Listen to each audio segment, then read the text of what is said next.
এটা মনে করো একটা হিউম্যান সেল। এই কোষের মধ্যে কি হয়, এনার্জি তৈরি হয়। এই এনার্জির সাহায্যে আমরা সমস্ত কাজকর্মগুলো করি, চলাফেরা করি, দৌড়ানো, সব কিছু যাবতীয় কাজকর্ম পরিচালনা করার জন্য কিসের দরকার, শক্তির দরকার। এই শক্তিটাই তৈরি হয় কোথায় না, সারা দেহের যে কোষগুলো আছে সেই কোষে তৈরি হয় এনার্জি। কোষ যে এনার্জি তৈরি করবে, কি কি চাই তাকে, খাবারটা কি চাই না, দুটো জিনিস কোষের দরকার এনার্জি তৈরি করার জন্য। নাম্বার 1 যেটা, সেটা হচ্ছে অক্সিজেন, আর নাম্বার 2 যেটা, সেটা হচ্ছে গ্লুকোজ। আমরা যাবতীয় খাবার খাই, সমস্ত খাবার, পেটের যে অর্গানগুলো আছে সেই সমস্ত অর্গানগুলো কি করে, খাবারগুলোকে গ্লুকোজে কনভার্ট করে। কোথায় মেশে, রক্তে। ফুসফুসের মাধ্যমে কি হয় না, ডিঅক্সিজেনেটেড যে ব্লাডটা আছে, মানে কার্বন ডাইঅক্সাইডযুক্ত রক্তটা ফুসফুসে যখন যায় সেটা অক্সিজেনেটেড ব্লাডে পরিণত হয়, মানে বিশুদ্ধ অক্সিজেনযুক্ত রক্তে পরিণত হয়। এইভাবে ফুসফুস থেকে কি হয়, ডিঅক্সিজেনেটেড ব্লাড অক্সিজেনেটেড ব্লাডে পরিণত হয় এবং সেটা রক্তে মেশে। তাহলে রক্তে ফুসফুস থেকে এলো কি, অক্সিজেন, আর যে সমস্ত খাবারগুলো খেলাম এই খাবারগুলো থেকে কি হলো না, গ্লুকোজ তৈরি হলো। এই গ্লুকোজ এবং অক্সিজেন যখন কোষের কাছে এসে পৌঁছায় তখন কি হয় না, অক্সিজেনটা ব্যাপন প্রক্রিয়ায় কোষ পর্দার মধ্যে অসংখ্য সূক্ষ্ম সূক্ষ্ম ছিদ্র থাকে, সেই ছিদ্রের মধ্যে দিয়ে অক্সিজেনটা ঢুকে যায় কোষের ভেতর। তাহলে কোষের মধ্যে অক্সিজেন ভেতরে ঢুকলো অটোমেটিক, বাট গ্লুকোজ যেটা আছে এই গ্লুকোজটা কিন্তু কোষের মধ্যে ঢুকতে পারে না। তাহলে রক্তে যখন গ্লুকোজের পরিমাণ বাড়ে তখন আমাদের ব্রেন সেটা সিগন্যাল পায় এবং ব্রেন কি করে, ওই সিগন্যালটা পাঠায় কোথায় না, অগ্নাশয়ের বিটা সেলকে, যে ইনসুলিন তৈরি করো। তাহলে অগ্নাশয়ের বিটা সেল তখন কি করে না, প্রচুর পরিমাণ ইনসুলিন তৈরি করে রক্তের মধ্যে ফ্লো করে দেয়। যার ফলে রক্তের মধ্যে ইনসুলিন যখন আসে, এই ইনসুলিন কি করে না, ইনসুলিন হচ্ছে একটা চাবিকাঠি। এই যে চাবি দেখতে পাচ্ছ, চাবিকাঠি। তাহলে ইনসুলিন হচ্ছে একটা চাবিকাঠি। এ কী করে না, কোষের যে তালাটা সেই তালাটাকে খুলে দেয়। আর যখনই খুলে দিল তখন কি হবে না, ওই পথে রক্তের মধ্যে থাকা যে গ্লুকোজ বা চিনি সেটা কোষের মধ্যে প্রবেশ করে। ইনসুলিন ছাড়া গ্লুকোজ কোষের মধ্যে প্রবেশ করতে পারবে না। তাহলে ইনসুলিন কি কাজ করে না, একটা চাবির কাজ করে। এ কী করে, কোষের যে তালাটা সেই তালাটাকে খুলে দেয়। আর যখনই খুলে দিলে ওই পথে সঙ্গে সঙ্গে গ্লুকোজ ঢুকতে শুরু করলো। তাহলে কোষের মধ্যে যখনই ঢুকলো গ্লুকোজ আর অক্সিজেন তো ব্যাপন প্রক্রিয়ায় ঢুকে গেছে। তাহলে এই গ্লুকোজ আর অক্সিজেনের সাহায্যে কোষ কী করে না, এটিপি উৎপন্ন করে, আর এই এটিপিটাই হচ্ছে এনার্জি। আর এই এনার্জির সাহায্যে আমরা সমস্ত কাজকর্মগুলো করি। এখন কোনো মানুষ যদি এক্সারসাইজ করেনি, প্রচুর খাওয়া দাওয়া করে, ফাস্টফুড জাঙ্ক ফুড এগুলো খাওয়া দাওয়া করে, বাট সে কাজকর্ম করে না, অনেকটা অলসভাবে জীবন কাটায়, এই সমস্ত ব্যক্তিদের ক্ষেত্রে কী হয় মানে, যতটা এনার্জি কোষ তৈরি করলো সেই এনার্জিটাকে যদি ওই ব্যক্তি ব্যয় না করে, তাহলে কোষ কী করে, ওই এক্সেস যে এনার্জিটা সেটা কী করে না, গ্লাইকোজেন রূপে এই কোষ পর্দার মধ্যেই সঞ্চিত করে রাখে। কোষ যে পরিমাণ এনার্জি তৈরি করলো সেই পরিমাণ এনার্জি যদি কোনো ব্যক্তি ব্যয় না করে, অর্থাৎ সে হাঁটাচলা করছে না, দৌড়াদৌড়ি করছে না, এক্সারসাইজ করছে না, কাজকর্ম করছে না, অথচ সে বিভিন্ন টাইপের খাবার খেয়ে যাচ্ছে, এনার্জিটা তৈরি হচ্ছে, কোষ কী করবে, সেই এনার্জিটা স্টোর করতে করতে একসময় কী হবে, কোষটা ভরে যাবে। তখন কোষের মধ্যে ইনসুলিন গ্লুকোজকে ঢোকাতে চাইলেও কোষ ইনসুলিনকে ঢোকাতে বাধা দেবে, ঢোকানো যাবে না, কারণ কোষটা ওভারলোড হয়ে গেছে, মানে কোষ জাম হয়ে গেছে। এই অবস্থাটা হয় যে ইনসুলিন রেজিস্ট্যান্স। এই ইনসুলিন রেজিস্ট্যান্সের ফলে কি হয় না, ইনসুলিন রেজিস্ট্যান্সের ফলে যেটা হয় সেটা হচ্ছে রক্তের মধ্যে গ্লুকোজের পরিমাণটা বাড়তে থাকে। তাহলে রক্তে যদি গ্লুকোজের পরিমাণ বাড়তে থাকে, কেন বাড়ছে না, রক্তের গ্লুকোজকে ইনসুলিন চেষ্টা করছে কোষের মধ্যে প্রবেশ করানো, কোষ কী করছে, ওভারলোড হয়ে গেছে, কোষ বাধা দিচ্ছে গ্লুকোজ যাতে প্রবেশ না করে। যার ফলে কী হয়, আমরা আবার যে সমস্ত খাবারগুলো খাচ্ছি, আবার মাছ মাংস ডিম শসা যা কিছু খেলাম, রুটি, সমস্ত খাবারকে আমাদের অর্গানগুলো কী করছে না, গ্লুকোজে পরিণত করছে, কোথায় মিশিয়ে দিচ্ছে, রক্তে। তাহলে রক্তের গ্লুকোজের পরিমাণ বাড়তেই থাকছে। এই রক্তের গ্লুকোজের পরিমাণ যখন অনেক বেশি হয়ে যায় তখন কি হয় না, রক্তের গ্লুকোজের পরিমাণটা যখন অনেক বেশি হয়ে যাচ্ছে তখন এই সিগন্যালটা পৌঁছায় অগ্নাশয়ে। তাহলে অগ্নাশয় ভাবছে যে আমি এত যে ইনসুলিন পাঠালাম এগুলো কি রক্তের গ্লুকোজটাকে কোষে ঢুকাতে পারলো না, তাহলে মনে হচ্ছে কম পরিমাণ পাঠানো হয়ে গেছে, আরও বেশি পরিমাণ পাঠাতে হবে। তাই অগ্নাশয় কী করে, তার বিটা সেলগুলোকে আবার নির্দেশ দেয় বেশি পরিমাণ ইনসুলিন ক্ষরণ করো।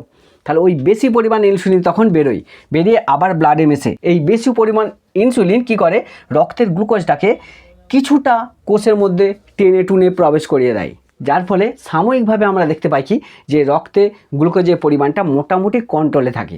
এইভাবে বেশ কিছুদিন চলার পর কি হয় না, কোষটা যখন একেবারে ওভারলোড হয়ে যায়, এক ফোঁটাও জায়গা থাকে না কোষের ভেতরে, তখন কি হয়, ব্লাডের মধ্যে থাকা অতিরিক্ত ইনসুলিন চেষ্টা করেও সামান্য পরিমাণ গ্লুকোজকে কোষের মধ্যে প্রবেশ করাতে পারে না।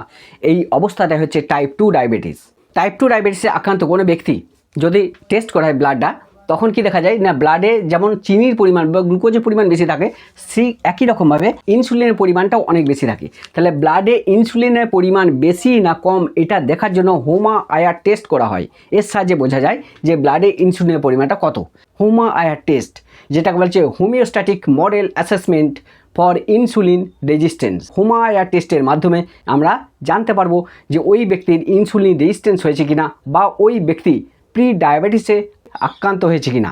দুটো বিষয় কিন্তু আমরা জানতে পারি হোমা আয়ার টেস্টের মাধ্যমে।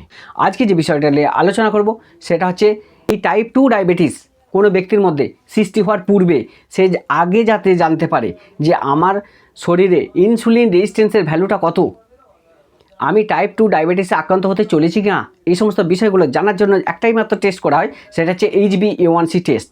HbA1c টেস্ট এটা জানতে গেলে প্রথম জানো যে হিমোগ্লোবিন অ্যাকচুয়ালি কি না, হিমোগ্লোবিন হচ্ছে লোহিত রক্তকণিকায় অবস্থিত একটা বিশেষ ধরনের প্রোটিন, যার প্রধান কাজ কি না, যার প্রধান কাজ হচ্ছে আমাদের দেহে অক্সিজেন এবং কার্বন ডাইঅক্সাইডটাকে ট্রান্সপোর্ট করা। HbA1c হলো হিমোগ্লোবিনের এমন একটা বিশেষ ধরনের ভেরিয়েন্ট যাদের রক্তে বহুদিন ধরে সুগারের পরিমাণ বেশি থাকে, তাদের রক্তের এই অতিরিক্ত যে গ্লুকোজটা, সেই গ্লুকোজটা হিমোগ্লোবিনের সঙ্গে বিক্রিয়া করে গ্লাইকেটেড হিমোগ্লোবিন নামক একটা যৌগ তৈরি করে, যে যৌগটাই হচ্ছে HbA1c নামে পরিচিত। যেহেতু লোহিত রক্তকণিকার আয়ু 120 দিন, তাই HbA1c টেস্টের মাধ্যমে আমরা দুটো বিষয় জানতে পারি। নাম্বার 1 যেটা, সেটা হচ্ছে বর্তমানে কোনো ব্যক্তি ডায়াবেটিক কিনা, অথবা কোনো ব্যক্তির অদূর ভবিষ্যতে ডায়াবেটিস হতে পারে কিনা। এই দুটো বিষয় কিন্তু আমরা জানতে পারি HbA1c টেস্টের মাধ্যমে। HbA1c টেস্টের নর্মাল যে ভ্যালু সেটা কত, সেটা হচ্ছে 5.6 এর নিচে। যদি কোনো ব্যক্তির HbA1c টেস্টের ভ্যালুটা 4 থেকে 4.5 হয়, তাহলে ভবিষ্যতে তার কোনো দিন ব্লাড সুগার হওয়ার সম্ভাবনা নেই বর্তমান সিচুয়েশন অনুযায়ী। যদি কোনো ব্যক্তির HbA1c টেস্টের ভ্যালুটা 5.7 থেকে 6.4 হয়, তাহলে সে কিন্তু প্রি ডায়াবেটিক পেশেন্ট, মানে সে ডায়াবেটিসে আক্রান্ত হতে চলেছে, মানে তার ইনসুলিন রেজিস্ট্যান্স অলরেডি হয়ে গেছে। আর যদি HbA1c টেস্টের ভ্যালু 6.5 বা তার বেশি হয়, তাহলে সে কিন্তু ডায়াবেটিকে আক্রান্ত হয়ে গেছে অলরেডি, মানে তার ডায়াবেটিস চলছে। তাহলে এইভাবে আমরা এই HbA1c টেস্টের মাধ্যমে আমরা বলে দিতে পারি যে সেই ব্যক্তি অদূর ভবিষ্যতে হতে পারে কিনা, বর্তমানে সে ডায়াবেটিক কিনা, বা ডায়াবেটিস হলেও সে কতদিন আক্রান্ত হয়ে আছে। এই সমস্ত বিষয়গুলো আমরা কিন্তু HbA1c টেস্টের মাধ্যমে জানতে পারি। অ্যাকচুয়ালি নর্মাল ভ্যালু যেটা, সেটা হচ্ছে 5.6 এর নিচে, মানে 4 যদি থাকে বা 3 যদি থাকে, তাহলে কিন্তু তার কোনো দিন ডায়াবেটিস হবে না, এরকম সম্ভাবনাই আছে। এবার যদি সে অতিরিক্ত খায় এবং না যদি হাঁটাচলা করে, দৌড়াদৌড়ি করে, এক্সারসাইজ করে, অটোমেটিক তার ডায়াবেটিসের দিকে সে এগিয়ে যাবে 10 বছর পরে।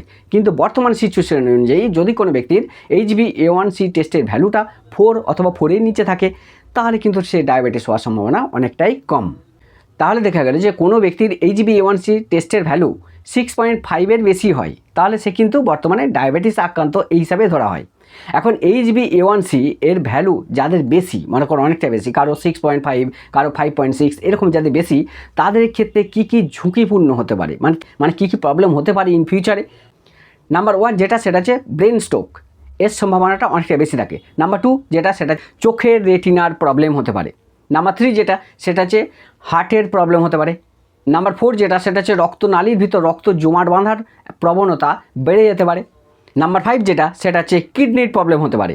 তাহলে এই সমস্ত প্রবলেমগুলো কিন্তু HbA1c টেস্টের ভ্যালু যদি বেশি থাকে, তারা কিন্তু এই সমস্ত দিক থেকে অনেকটা ঝুঁকিপূর্ণ। তাহলে যাদের HbA1c এর ভ্যালু অনেক বেশি, তারা কিভাবে কমাবে? 4টে উপায় আছে। সেই 4টে উপায় কি? নাম্বার 1 যেটা, সেটা হচ্ছে স্মোকিং বা ধূমপান সম্পূর্ণরূপে বন্ধ করতে হবে। নাম্বার 2 যেটা, প্রয়োজন হলে, মানে অতিরিক্ত যদি হয় HbA1c এর ভ্যালুটা, সেক্ষেত্রে একটা ভালো ডাক্তারের পরামর্শে কিছু মেডিসিন বা ওষুধ খেতে হবে।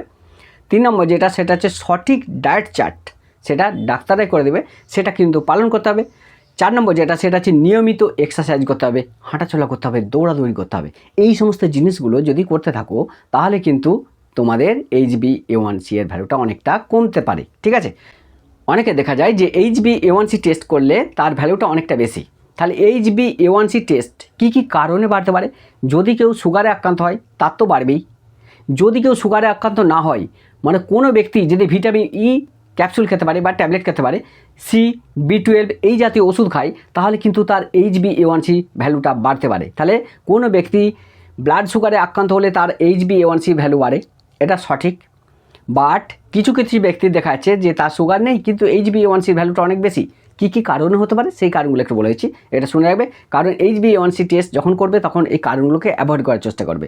তাহলে ভিটামিন ই জাতীয় কোনো ওষুধ বা ভিটামিন সি জাতীয় ওষুধ বা ভিটামিন B12 এই সমস্ত ওষুধ যারা খায় তাদের ক্ষেত্রে HbA1c টেস্টের ভ্যালুটা বেশি হতে পারে। নাম্বার 2 যেটা কি না, হঠাৎ করে কোনো চিন্তা ভাবনায় আক্রান্ত হয়ে গেলে, মানে হঠাৎ করে কোনো ব্যক্তি প্রচুর চিন্তা ভাবনা করছে, তার কিন্তু HbA1cর ভ্যালুটা বেড়ে যেতে পারে। 3 নম্বর যেটা, যাদের রক্তে হিমোগ্লোবিনের পরিমাণ অনেক কম তাদের কিন্তু HbA1cর ভ্যালুটা অনেকটা কমে যায়। 4 নম্বর যেটা, সেটা হচ্ছে অ্যাসপিরিন জাতীয় ওষুধ, স্টেরয়েড জাতীয় ওষুধ, অ্যান্টি ডিপ্রেশন যে সমস্ত ভোগে তাদের ক্ষেত্রে যে ওষুধগুলো ডাক্তারবাবুরা দেয় সেই সমস্ত ওষুধগুলো যদি খাওয়া হয়, অনেক সময় দেখা যায় কোলেস্টেরল ওষুধ খেলে বা মিগি বা তোর কারোগের ওষুধ যদি খাওয়া হয় তাহলে কিন্তু HbA1cর ভ্যালুটা বেশি হয়, ব্লাড সুগার ছাড়াও। 5 নম্বর যেটা, যাদের হাই ব্লাড প্রেশার তারা রক্তচাপ কমানোর জন্য যে ওষুধটা খাও সেই মেডিসিনটা খাওয়ার জন্য কিছু কিছু মেডিসিন আছে যারা এই HbA1c টেস্টের ভ্যালুটাকে বাড়িয়ে দেয়। তাহলে এই সমস্ত কারণে কিন্তু HbA1c টেস্টের ভ্যালু বাড়ে।